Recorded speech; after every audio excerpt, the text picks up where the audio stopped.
so easy every day. Living in Lubbock, who on and only LBK.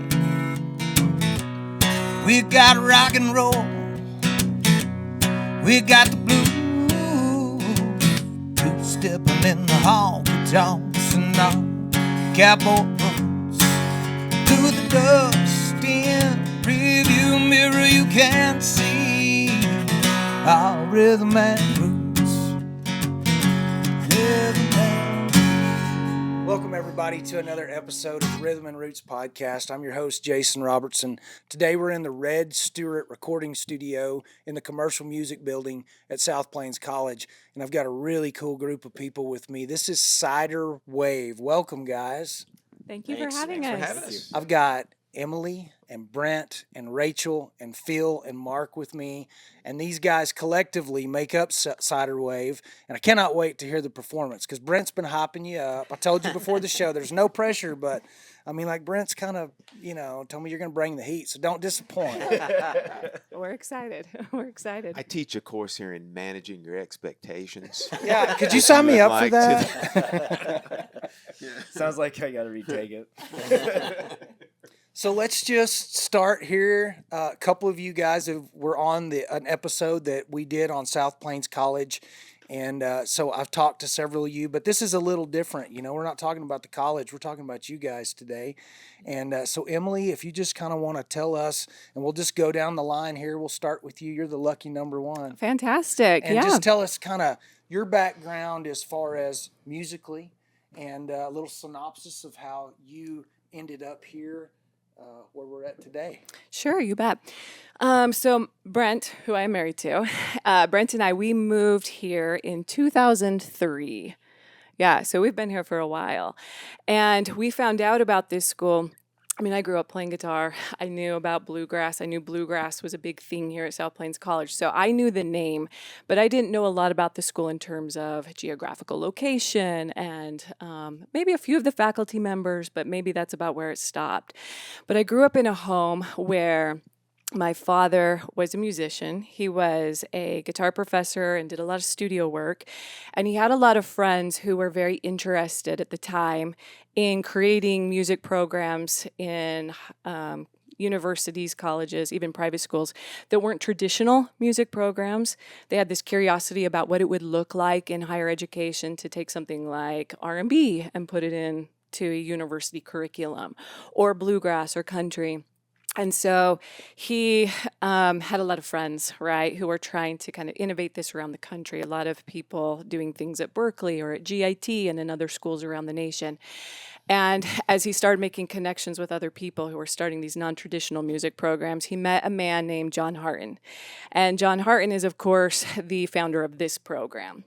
And so, wonderful, wonderful guitar player, had just a really interesting vision of what he wanted to do with the music program, where he almost wanted to treat it more like a technical arts kind of discipline and not an academic one, and create this space where people could come and study music like a technical art and just, get employed very quickly. So anyway, he developed a little bit of a relationship with my father. When I was in my late teens. And so I knew John. I knew who he was and knew about his program and learned more the more I got to know him. He came many times to our home and visited where my family lived, came to kind of look at the program my father had developed, pick his brain about other programs in the country. And so I think it was always in the back of my head, like, oh, that'd be an interesting school to maybe one day be a part of or, develop a little bit more of a relationship with. But then I kind of, like I said, I was in the back of my head, tucked it away. And so just continued doing the things I was doing with my bachelor's degree, with my master's degree, outside of school, just the different creative projects I had going on. We started a guitar conservatory at one point. We're just very busy and active with that guitar curriculum and what we were doing there. And then one day when I was in grad school, I just got this email kind of out of nowhere. And it was from South Plains College inviting me to come down and apply for a position here. And at the time that came, I honestly was just thinking, wow, other things have developed in our life and we have kind of a different vision now of what we maybe want to pursue in the future. And so I agreed to come down thinking that just looks good on a resume to be invited to come do this. But no, like I just, we're in a space now where we're doing different things. I'm not going to take the job. But after I flew down and met just a handful of the faculty members here and saw the facility, which is remarkable, I started to feel differently. And so I called Brent that night and I was like, we really should think about this. Like, this is kind of remarkable, actually, what kind of opportunities are sitting here. And so we thought about it for like 5 minutes real hard and decided that, yeah, when they offered the job, I would accept it. And it was a really like wonderful arrangement because they allowed Brent to teach as well. That first year part-time, quickly moved him into a full-time position. So we've been here since 2003, working at South Plains College, while outside of the school, working on a bunch of different creative projects. This is one of them, Cider Wave, this like fantastic group of musicians. And it's so fun. This is, as you'll get to hear from all of them, just like a very eclectic group of musicians, very high-level musicians. It's such an honor to write music for them, and that's what I do. I write the music for the group. I play guitar in the group as well, but I am the writer. And it's so fun to have a space where you can write for such capable musicians. Sometimes when you write, you really have to consider the performer of the music. And historically, that means for me, sometimes you have to kind of have this idea of what you want it to be, but then adjust it, and I don't want to say drop the bar, but in a way almost kind of lower maybe some of the complexities just so that it's very manageable with the performers. And I really don't have to do that with this group ever. If anything, they're probably just waiting for me to make it, something more. And so that's fantastic. And it's fun because, I love writing. I grew up in a home where I mentioned my father being a musician, but my mom was an English teacher, right? And so it was kind of both worlds lived in that household where it was like music and language were the two big things we talked about, right? And we studied and we pondered. And she was so wonderful at teaching language and writing. She won a lot of awards for it. She was just such a gifted English teacher. But I remember being so little and she was like, let's just write some poems. She was really good at finding a way to just, open your mind to that and how language and words can be so expressive and powerful. And she would love to just sit and look at what I'd written and offer little editing suggestions here and there.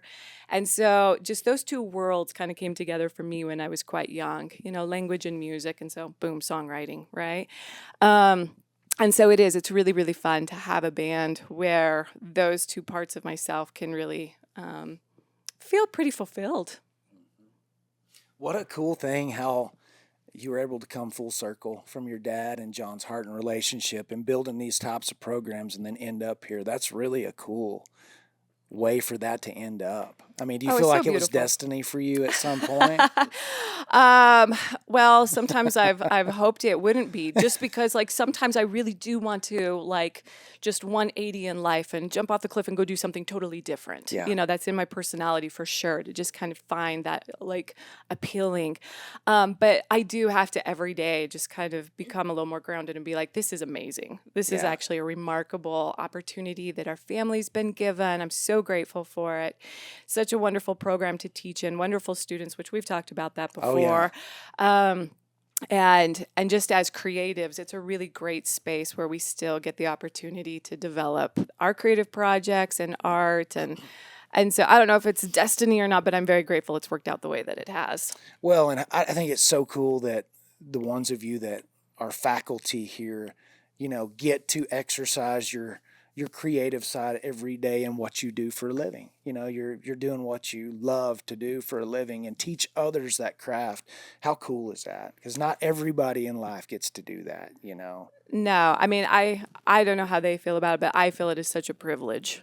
Absolutely. Such a wonderful opportunity. I mean, I tell my students this pretty regularly where, I'm like, you guys get to study music.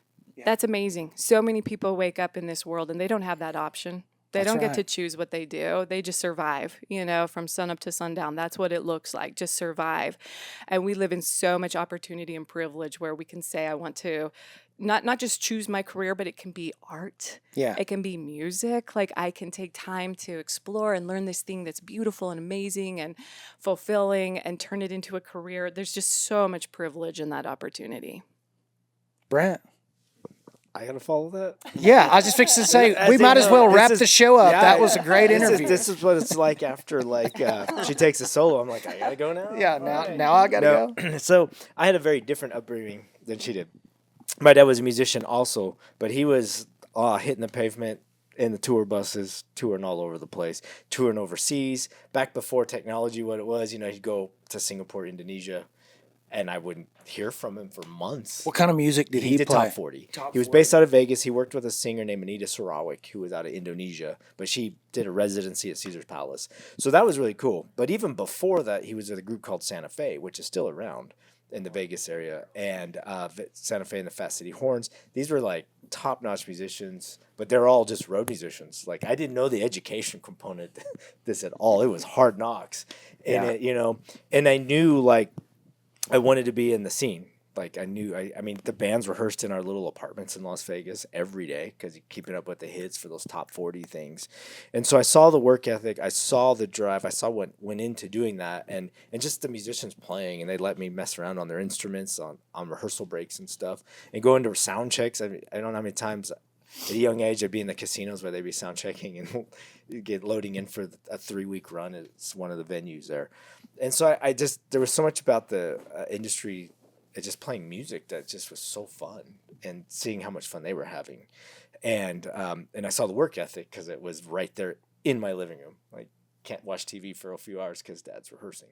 But that was kind of the culture I grew up. And my dad always said, I didn't pick it, it picked me, just because I was in the scene. And by the time I was 16, I was starting to work the Las Vegas scene in original bands. Then I realized that was really hard to make a living in that town as an original band. So I started getting into top 40 bands, tribute bands. I played with a Prince tribute show called Purple Rain for a few years. Oh, I bet that was yeah, a hoot, man. that was you talk about getting your guitar chops together. Oh, I bet. Golly. And I had to teach all the Prince stuff to the Prince impersonator, all those guitar parts. And so that was really cool. The tribute bands in the 90s when I was coming up was a big thing. So disco tributes, Prince tributes, 80s tributes, like the European 80s tribute stuff. A lot that was where I started to really cut my teeth as a professional musician. But unbeknownst to me was this whole educational world. And so by the time high school rolled around, I was like, well, not sure what I'm going to do other than play guitar. And somebody just kind of like from UNLV said, hey, there's some scholarship money because you play guitar. Would you want to come to school? And I was like, really? All right. So I had no idea what I was, but then that kind of took me up to Utah State, where I went to study with her father and met her and realized that's who I needed to be with very quickly. So after I met her, and was it love at first sight with you guys? pretty much, yeah. Yeah, I know it's so cheesy. It's so cheesy, but I actually on our first date came home and told my roommate, I think I'll marry him. That's okay. And My wife fast I forward a year and a half, decided, I did. Yeah. Yeah. So, but yeah, but it was really cool because I know it was interesting growing up with a road musician as a father. Like my parents eventually got divorced. There was not a lot of stability in that, and there is now as a road musician. You can actually have a much more stable life with a lot of the social media stuff you can run and stuff. But then it was like, well, I want to be a musician. I do want to tour. I do want to play, but I don't want to do exactly that. That was a little harder knocks for an entire career. So once I got to Utah State and got to know her dad and kind of saw the view of what education could look like in a non-traditional way, we were like, all right, let's take on the world. And that's what has been great for us. So as we've been here, all those 20 some years, so we've been here, we worked as the Wheeler Duo a long time, just 2 guitars. We had bass. I remember working with Mark. He'll talk about his quest here in a minute, but before he left and came back and meeting Rachel and Phil, like just expanding that Wheeler Duo out to more from just what 2 7-string guitars could do, but moving forward. But, I embrace every bit of my previous musical journeys because it all contributes to everything I'm doing now at this institution as a teacher, but also as a contributing member to this band or any other project I might be playing. So Very nice. Yeah. Rachel? I grew up in Utah, and I mostly put singing and dancing together. So I worked in amusement parks, did a lot of musicals. I wanted to be on Broadway. So actually, just being in a band where all I have to do is stand and sing, it's kind of nice. Like, I don't have to be dancing at the same time. It's still plenty challenging. Emily's music is really sophisticated, and so it's definitely a challenge. But at least I'm not dancing while I'm doing it. But I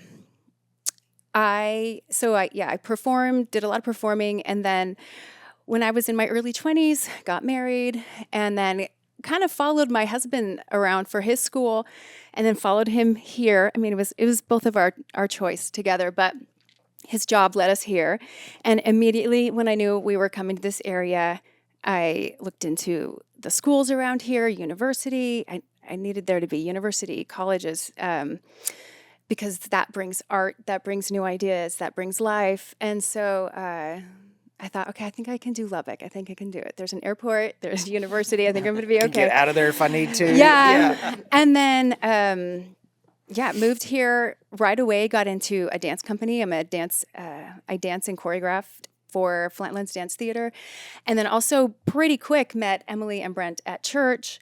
And I was probably pregnant at the time.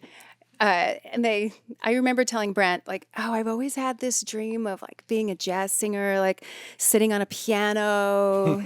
And he's like, well, what about a guitar? And I was like, okay. And so then, we pulled a list of music together, did some gigs. And then so off and on, since I've been here for 15 years, we've played. And then, but it's really been cool to do Emily's original music. It's fun to be able to kind of bring life to that and be the first voice for someone's work. And I just love the collaborative process. I love being with these great musicians.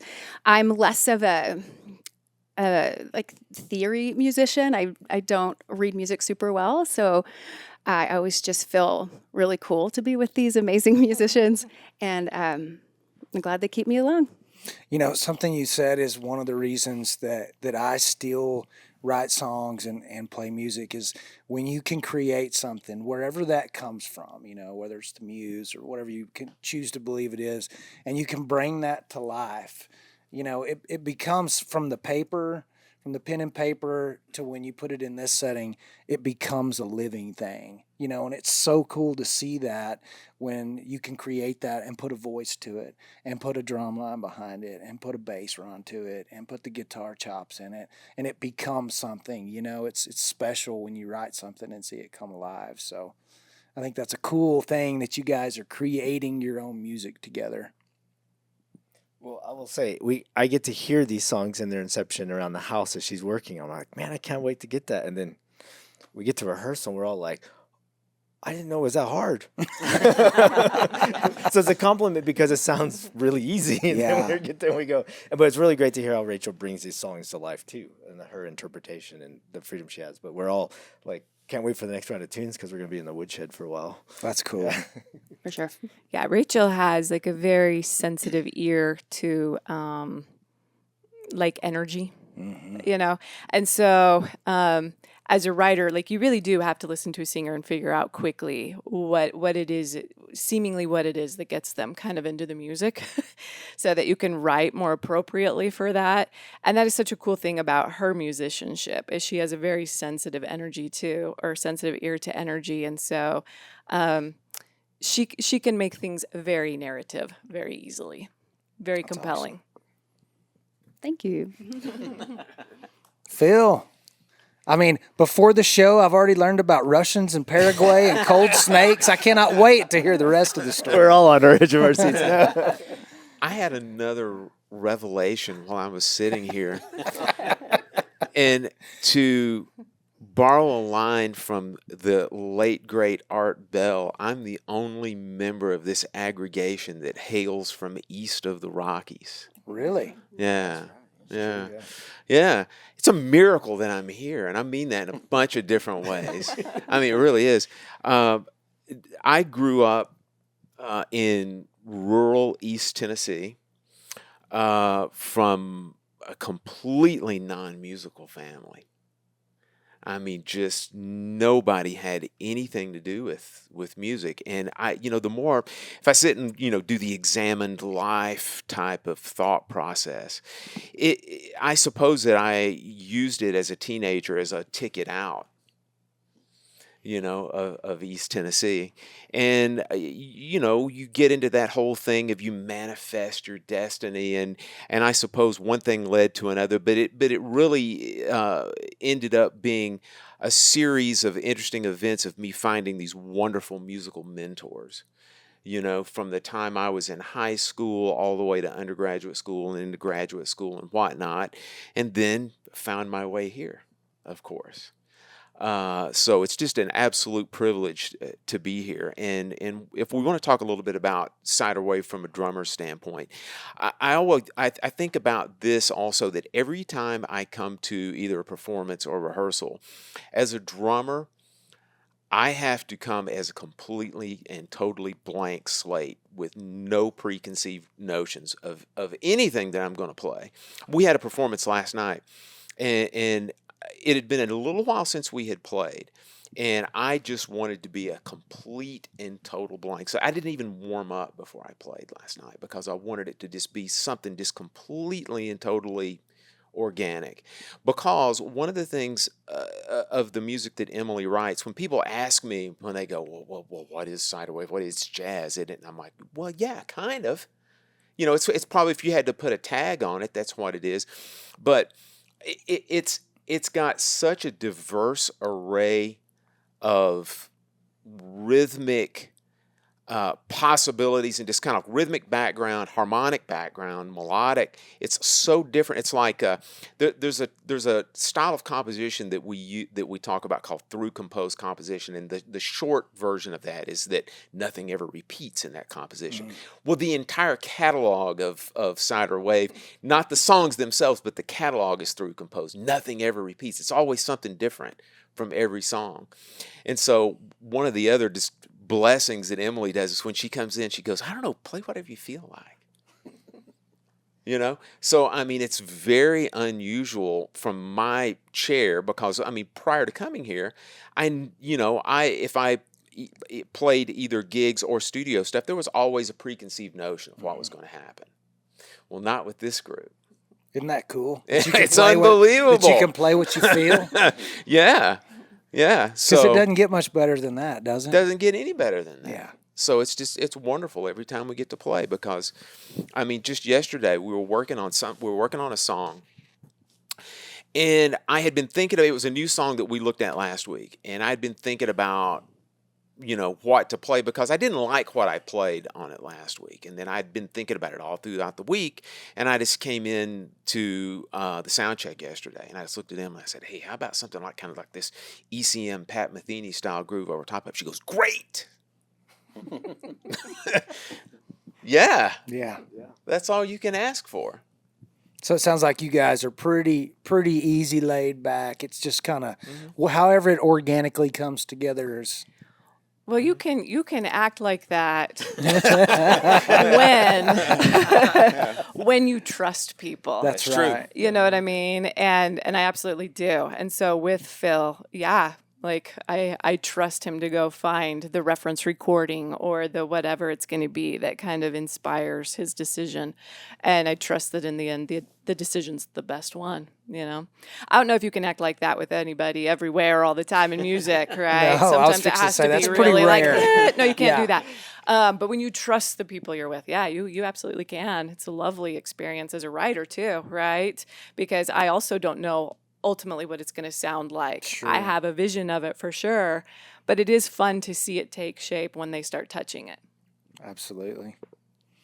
I have a question though for you, Phil, as you were talking. So were your family members supportive of you jumping into music then, or were they nervous about that? Well, they were nervous about it because they didn't know what it meant. Mm-hmm. And if I want to be completely honest about the parental situation, well, my father passed away when I was 12.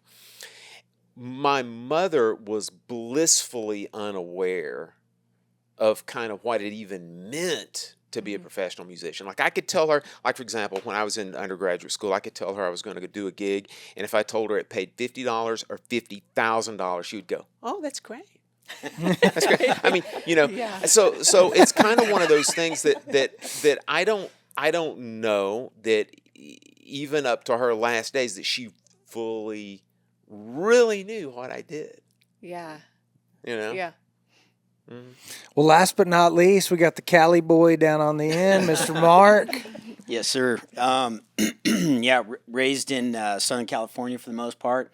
My family did move to Southern Utah eventually, and that's where, when I was a teenager, I guess, man, I'm realizing how much more stuff I have in common with you, because neither of my parents, well, I take that back. My dad played guitar in a band when he was in high school, and enjoyed that, and he still played a little bit of acoustic guitar that I remember, but not really like driving to be a musician for a living.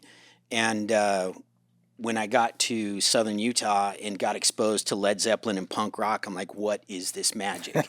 So John Paul Jones and all these driving bass lines in these punk rock bands that I was listening to. It's like, yep, that's what I want to do. And in a really, talking about miracles being in places. So I got up to Utah State with, got into the guitar program there that didn't have a bass program, but Emily's dad was like, well, we'll see what we can do. So Mike let me get through that program, and I towards the end, when I was about ready to graduate, I happened to be standing in the hall, and this guy comes up with green pants and a black jacket, and he's like, "Hey, what are you doing up here?" I said, "Oh, I'm teaching bass lessons." He's like, "Oh, that's cool." So I'm thinking, "Oh man, maybe I'll get a student, because I needed money." And the guy goes, "Well, hey, have you ever thought about joining the Army band?" I'm like, "No. Why would I do that?" And then he started talking about, well, you can get student loan repayment and money to go to graduate school and stuff like that. So I was like, well, that sounds pretty solid to have a gig right out of school. So I went and did that for 4 years. And then after I got out, I came here to Lubbock to go to graduate school at Tech. And while I was here, I got a little bit antsy again and auditioned for the Air Force Band, went and got that gig. Went and did that for another 17 years. Oh, wow. I bet that was really cool. Oh, it was super cool. Yeah. Embassy stories. We can trade some embassy stories. I keep and wanting ambassadors. I want to ask you, how does this relate to me? You said that we got so much in common. Well, just, the embassy stories, the ambassadors, parents not really being into music, stuff like that. But, and actually we were stationed in Fort Campbell, Kentucky, so lived in Tennessee for 4 years too. Okay. Anyway, but, went and did the Air Force thing, and it was in 2020 that I got an email out of the blue. I hadn't heard from Matt Santa, who still teaches theory up at Tech. Just out of the blue, he's like, "Hey, there's a gig at South Plains that you might be interested in." I was like, okay. So I thought, I'll just do the interview or try and get an interview. I'll submit my application, just kind of go through the process to see what's going to happen when I am ready to retire. Were you ready to get out of the Air Force at that time? No, because at the time, too, everything was shutting down for COVID. Yeah. And I was like, man, this seems like a bad time to be getting into another job, especially education, when they're saying don't go to school. Career. Yeah. So obviously it's all worked out. And I knew that Brent and Emily were here. And so got here and started doing the teaching thing and got hooked up with Cider Wave and playing some different music with Brent and Emily over time. And I feel like most of my career has been just kind of like hanging onto the bumper while the car's going over the gravel road. And sometimes even with Emily's music, I'm like, well, okay, all right. So, that this whole thing of listening and, being able to try new things, listening to what Phil's doing and then trying to fit in between what he's doing and what Brent and Emily are playing has been a lot of fun to do. So, yeah. Very cool. So, Cider Wave, who came up with the name? I did. Do you want to know about it? I do. It's very interesting. Are you wondering what it means? I am. I need to know the meaning, how you came up with it. Oh, it means a lot of things, actually. First of all, it's visual. You know, the instruments that we play, acoustic instruments, our guitars, the bass, the drums. You know, cider is one of these interesting things that can be kind of yellow, kind of brown, but all of these colors, the darker red, they are these acoustic instrument colors. And the instruments themselves, when they're designed, I mean, they are intentionally curved, you know, and they have the waves in them for obvious sonic reasons. But also, I told Brent early on when I started writing music for this group that I had in mind, I was like, I want it to be something that musically is, you know, got some real substance to it, but is also accessible. Like people could listen to it in a coffee house and not be like confused, you know, by what they were hearing. Only I'm not a big coffee drinker, so I've always been like an apple cider drinker. So I'm like, this would be the music you could listen to when you have your cider. It's the sound waves you could enjoy through that. I love it. Perfect. So you guys have an album out, and it's available anywhere music is streamed. Is that right? Yep, it is. Okay. When did you guys do that one? 2.5 years ago. It was in conjunction with the book that Emily wrote. Also, it was Okay. a memoir because for another podcast possibly that whole thing with that book, but it really had to do her upbringing versus my upbringing, and I mean basically just Meshing the two worlds well, just together. how- That's yeah, pretty like, cool. Her grandmother had dementia. My dad had a drug-induced dementia, and how different that looked. Yeah. And so that was kind of the book of her upbringing, my upbringing, and then how we kind of came together and how it brought us closer together through those experiences. And so the first album was in conjunction with that book. And so the book is still available, I think, some other Amazon and some other places. But so the book goes with that first album. It's a good companion. I mean, you can listen to the album; it stands alone, great.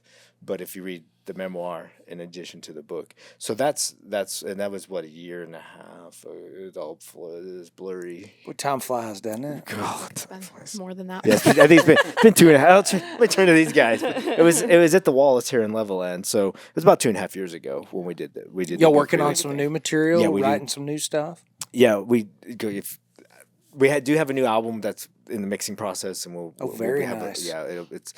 she's got about another 2 albums after that. So we definitely want to get this new album out, you know, within the near future, before Christmas of 20 something later. 20 something.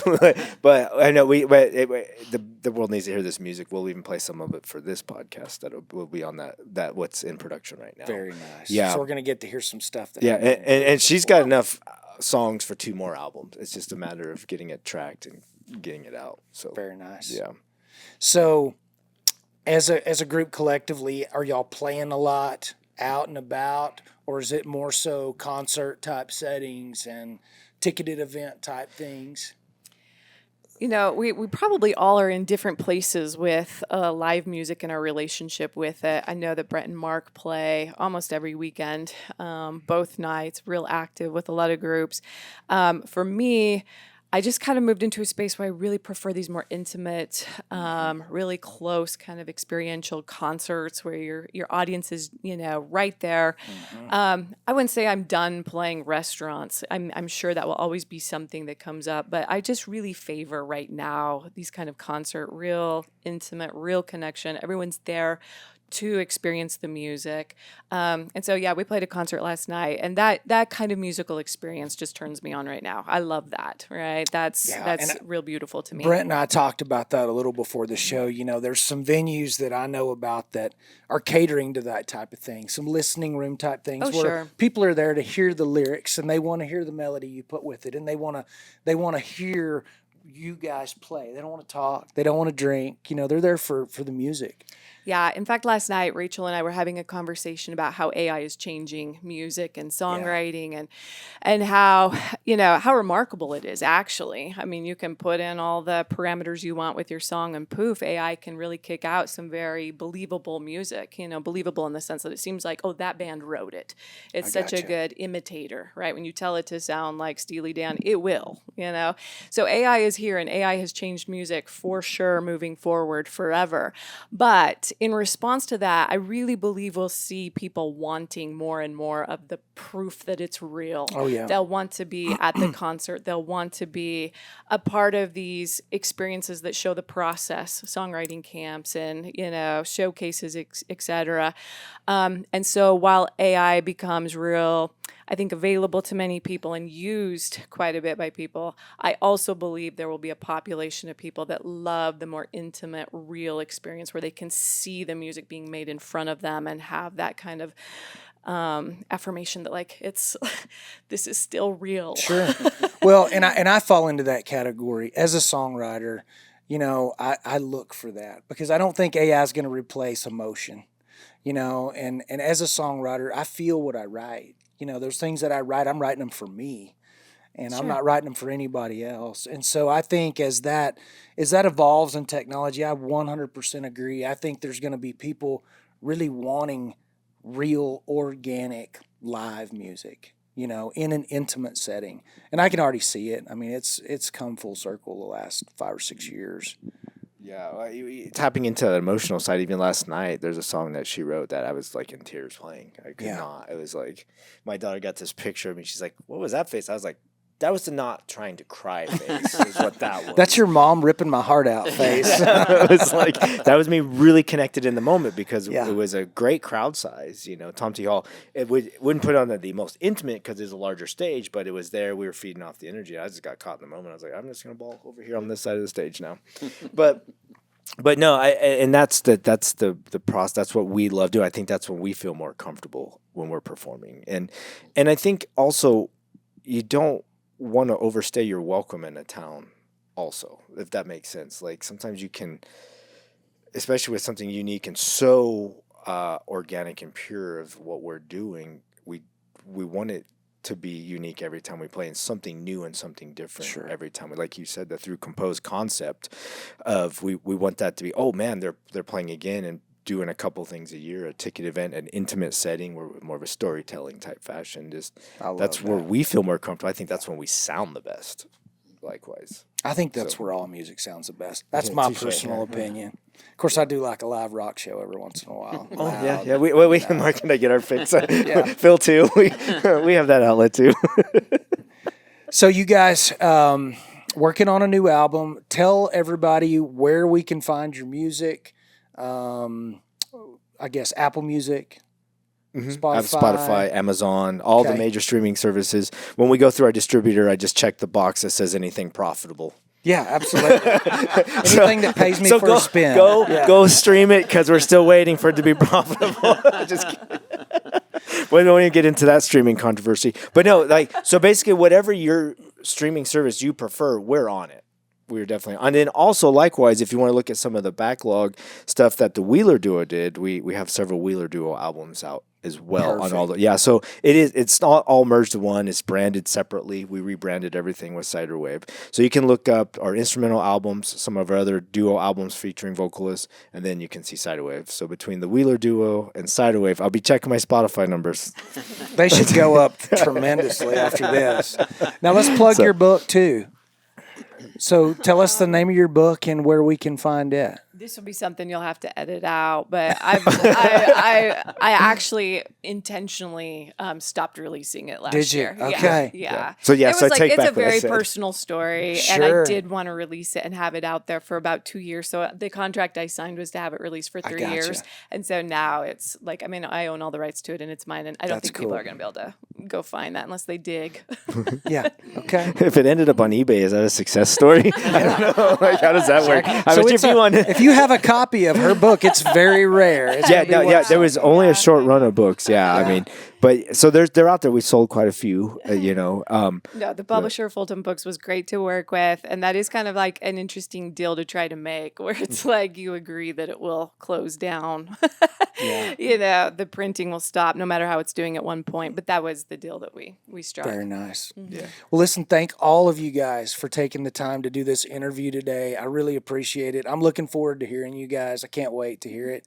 If you guys are looking for a very, very top-notch, classy, professional band this is it right here. I guarantee you're going to be blown away by what they play.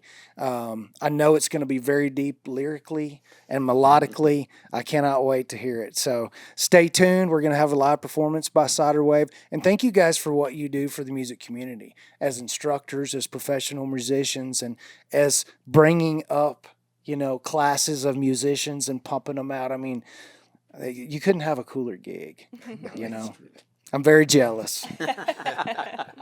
All right, you guys stay tuned. We're going to be right back with some Cider Wave.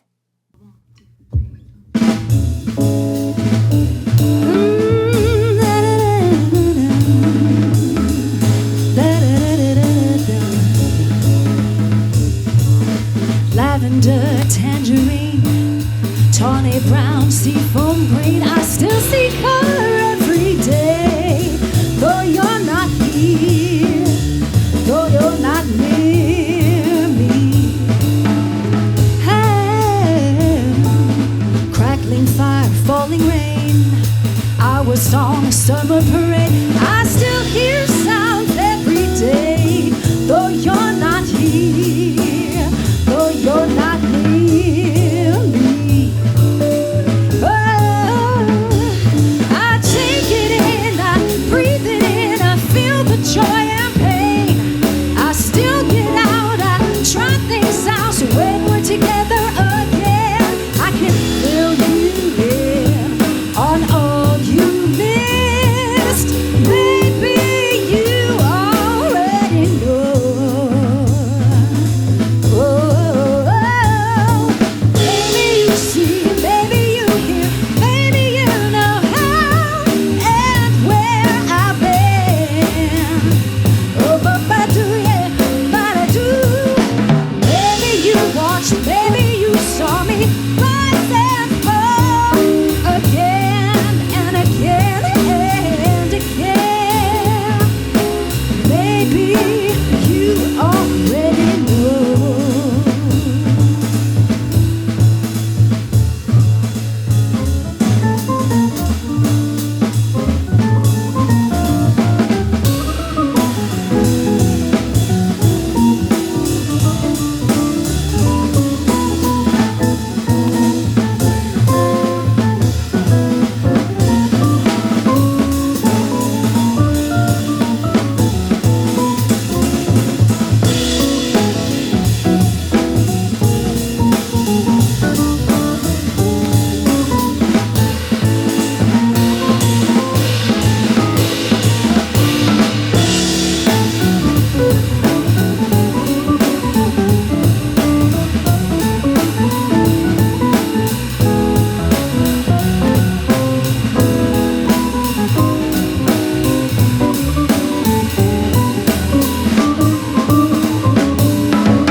Sunlight's warmth, the gentle breeze, triggered shivers, a wave of grief. I still feel you every day, though you're not here, though you're not near me. Oh, I take it in, I breathe it in, I feel the joy and pain. I still get out, I try things out. So when we're together again, I take it in, I breathe it in, I feel the joy and pain. I still get out, I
do this for real now.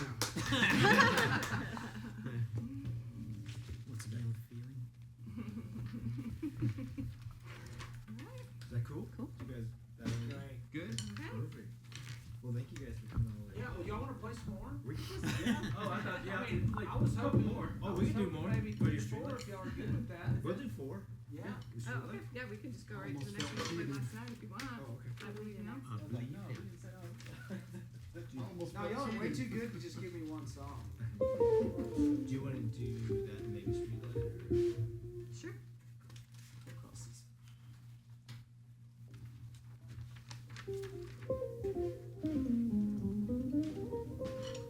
I had lots of comments about Roasted Town last night too.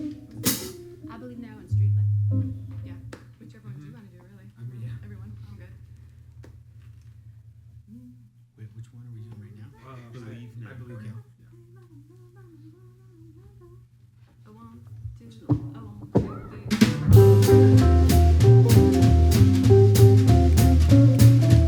3. Meeting you taught me to enjoy a sweet beginning. Time with you taught me to hope for happy never endings. Walking with you taught me to find meaning in each step.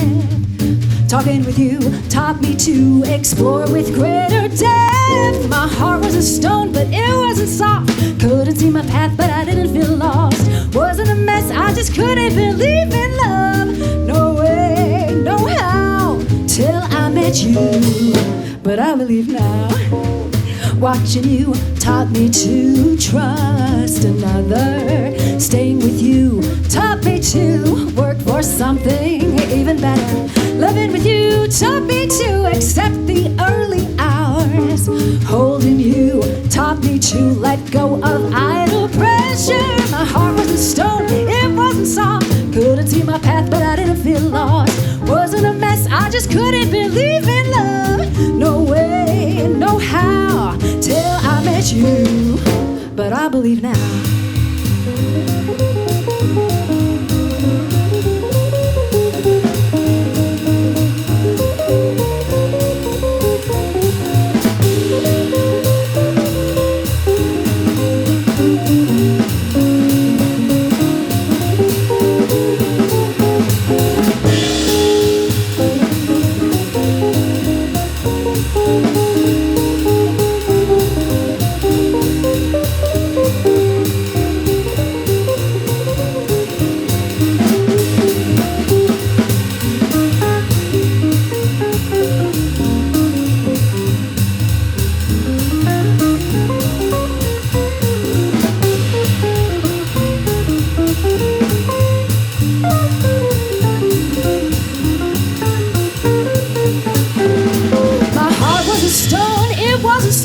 Couldn't see my path, but I didn't feel lost. Wasn't a mess, I just couldn't believe in love.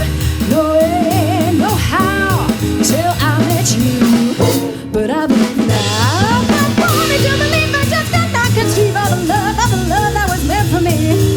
You helped me see just what we could be, and before I knew it, I believed. My heart wasn't stone, but it was a song. Couldn't see my path, but I didn't feel lost. Wasn't a mess, I just couldn't believe in love. No way, no how, till I met you. But I believe now.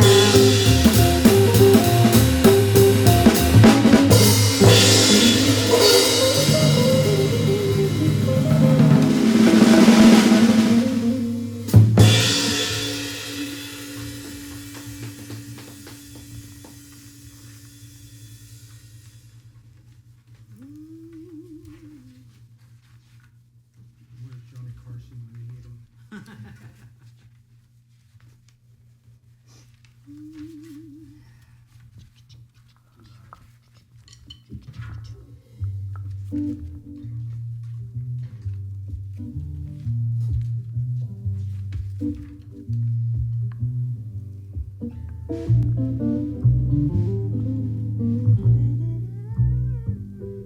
A 1, 2, 3, 4, 5.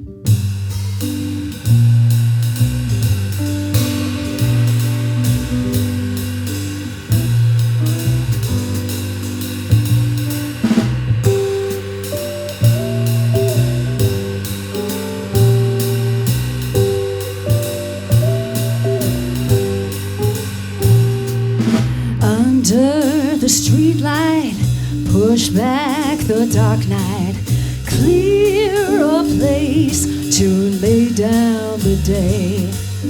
Dance with the soft glow, cut strings from unknowns until it's clear why we came. We don't need to move on, just stay here and stand strong. Safe in this mixed light, never yielding to fear.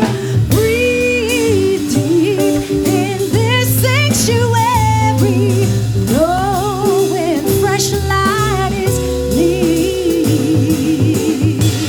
Oh.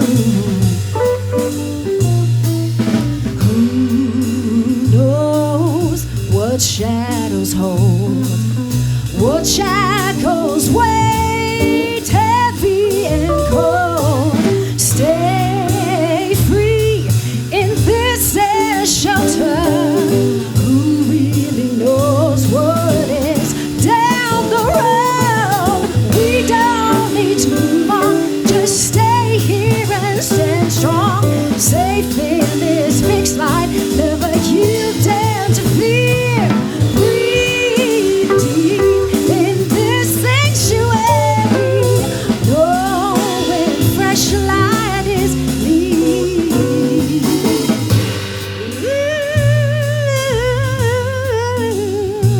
Oh, oh, oh.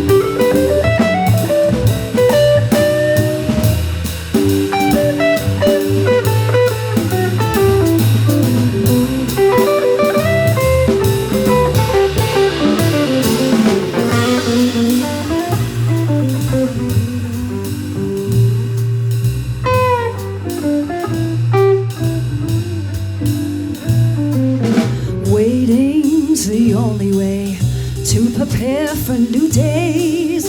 We'll hold our footing, sipping the light, overcoming the night, believing change is rooted.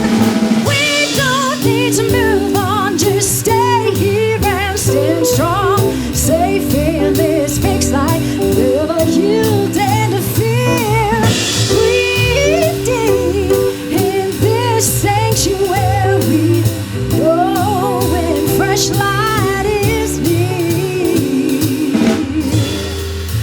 Oh, it's near.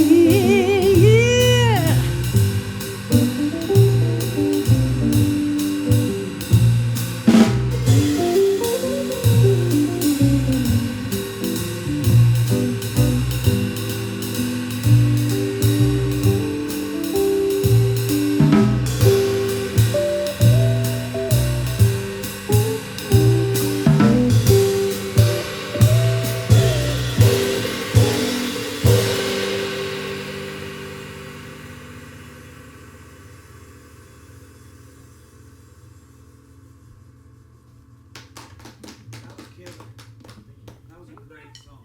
Thank you. Thank you. One solo. He's got one. So he's ready. Cool. Good? Yeah. Got it where you needed? Yeah. Man, that was fun. Cool, man. The shot looks great too when I was listening to the soundtrack. Oh, yeah? Cool. Oh, cool, man. Fantastic. Thank you. Just one more for us. Yeah, sure. One more You want to do There we go. Ghosted Town? Sure. Yeah, Is that the one you said? Yeah, oh yeah. I like that one, but whatever. It's kind of spooky. Yeah, this is for y'all, man. If y'all want to do 3, do 4, whatever y'all want to do. I think we're up to 5 now, so we're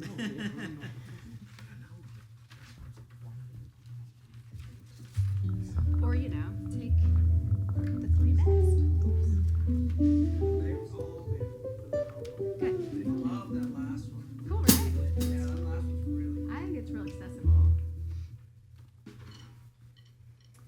that 6-8 field. Oh man, it's just yeah. When you're playing, make sure you gotta stay this way. Yeah. All right. I don't know. It depends on what I'm playing. Who's that guitar? So where you are right there. Don't go anywhere. Okay, I'll stay right there. All right. Stay close. We can't digitally put you back in. Yeah, that's right. So I can, but it'll take 6 months, $500,000, and Hollywood production. That's right. We'll just bill it to the city. We're good. That's right. Good luck with that. Yeah. We're laying off people. Yeah, I got you. All right. 1, 2, 3, go.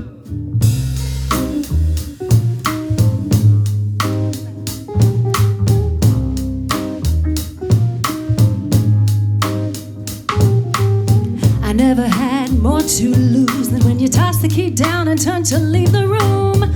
Within a secret chain to heavy lies, you said you'd be back on track before sunrise. What else can a gambler say after their last coin's been swept away? You left just like others before, but it felt too new when you closed the door. And I'm left here all alone, left here on my own, left to search, to hurt, to revive, left in dust, in rust, in archives. The weight I bear takes me to the ground. I'm buried here in this ghosted town. Ooh, ghosted town. Da-da-da-da-da. No silver lining could conceal the silver bullet you put in my heel. Every sunset shows how to rise. Dying put meaning into living lives. What else can a beggar do but sit on the sidelines and think things through? You left me a broken stone, shaping silence into my new home. And I'm left here all alone, left here on my own, left to search, to hurt, to revive, left in dust, in rust, in archives. The weight I bear takes me to the ground. I'm buried here in this ghosted town. Ooh, ghosted town. Da-da-da-da-da.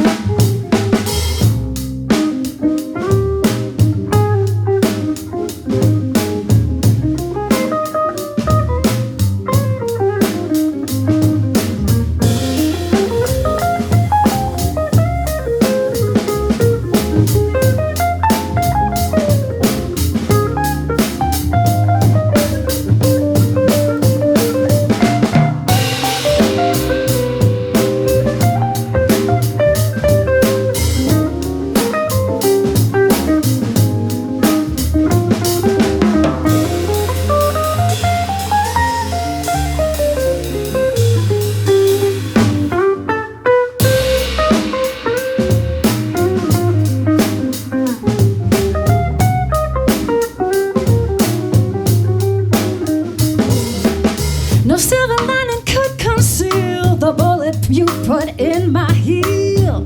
Every sunset shows how to rise. Dawn put meaning into living life. What else can a beggar do when sitting on the sideline with you? You left me a broken stone, shaping the silence into my new home.